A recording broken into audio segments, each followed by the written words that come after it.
la série de science-fiction écologique de France 2, dont la diffusion se poursuit dès ce lundi 12 juin, a non seulement un point commun avec la série culte Game of Thrones mais aussi avec The Crown. Découvrez lesquels. Ce lundi 12 juin, la plongée dans les abysses, dont le tournage a été des plus complexes, se poursuit sur France 2 avec 2 nouveaux épisodes inédits, diffusés à partir de 21h10.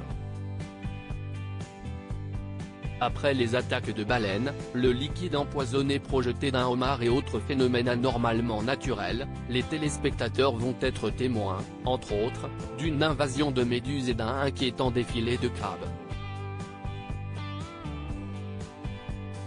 De quoi provoquer de légitimes frissons. Abyss, quel est le point commun entre Game of Thrones et la série de science-fiction écologique avec Cécile de France? Le point commun est simple, loin d'être anodin et porte un nom, Franck Dolger.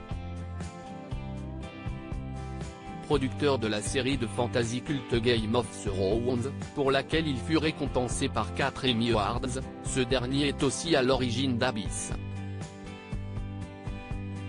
C'est en effet lui qui a décelé le potentiel sériel du best-seller de l'auteur allemand Frank Schatzing, paru en 2004 sous le titre original Der Schwarm.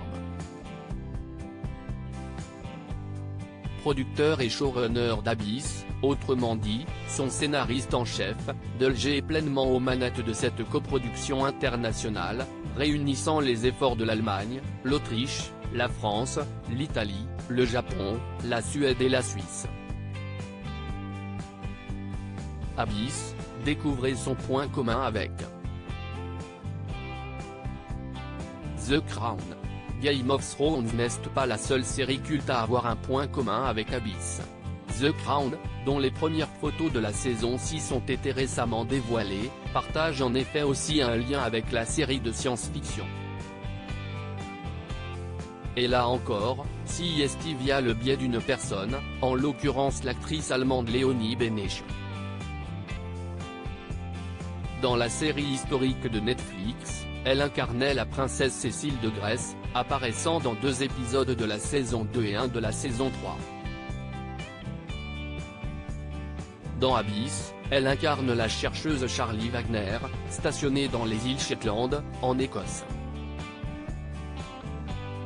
Elle était aussi à l'affiche d'une autre coproduction internationale d'envergure de France Télévisions, Le Tour du monde en 80 jours, diffusée à la fin de l'année 2021 et dans laquelle elle incarnait Abigail Fix. Et, sauf énorme surprise, elle sera de retour dans la saison 2, actuellement en développement.